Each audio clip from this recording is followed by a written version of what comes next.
រដ្ឋបាលខេត្តមណ្ឌលគិរីរៀបចំសិក្ខាសាលាផ្សព្វផ្សាយសៀវភៅផែនការជាតិប្រឆាំងភេរវកម្មដើម្បីពង្រឹងសន្តិសុខនិងកិច្ចសហប្រតិបត្តិការនៅក្រុងសែនមនោរម្យ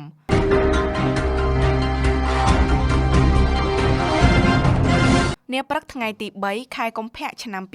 2026នៅសាលប្រជុំសាលាក្រុងសែនមនោរម្យបានរៀបចំសិក្ខាសាលាផ្សព្វផ្សាយអំពីសៀវភៅផែនការជាតិប្រឆាំងភេរវកម្មក្រោមអធិបតីភាពឯកឧត្តមប៊ិលច័ន្ទវីរៈសមាជិកលេខាធិការដ្ឋាននៃគណៈកម្មាធិការជាតិប្រឆាំងភេរវកម្មនិងលោកច័ន្ទរតនាអភិបាលរងនៃគណៈអភិបាលខេត្តមណ្ឌលគិរីក្នុងពិធីនេះក៏មានការអញ្ជើញចូលរួមពីលោកហៀកសុផាន់អភិបាលក្រុងសែនមនោរម្យក្រុមប្រឹក្សាក្រុងអភិបាលរងក្រុងកងកម្លាំងប្រដាប់អាវុធទាំង3ប្រភេទមេភូមិចៅសង្កាត់មេប៉ុស្តិ៍នគរបាលរដ្ឋបាលនិងមន្ត្រីជំនាញពាក់ព័ន្ធជាច្រើនរូបទៀតថ្លែងក្នុងឱកាសនេះលោកច័ន្ទរតនាអភិបាលរងខេត្តបានលើកឡើងថាភេរវកម្មគឺជាបញ្ហាអន្តរជាតិដែលគ្មានព្រំដែននិងបានបង្កជាភាពវឹកវរដល់សន្តិសុខសុវត្ថិភាពសង្គមទោះជាប្រទេសមហាអំណាចឬប្រទេសកំពុងអភិវឌ្ឍក៏ដោយលោកបានបញ្ជាក់ថាការប្រយុទ្ធប្រឆាំងនឹងអំពើភេរវកម្មតម្រូវឲ្យមានកិច្ចសហប្រតិបត្តិការនិងការសម្របសម្រួលយ៉ាងស្អិតរមួតទាំងក្នុងកម្រិតថ្នាក់ជាតិនិងអន្តរជាតិឯកឧត្តមប៊ិលច័ន្ទវីរៈសមាជិកលេខាធិការដ្ឋាននៃគណៈកម្មាធិការជាតិប្រឆាំងភេរវ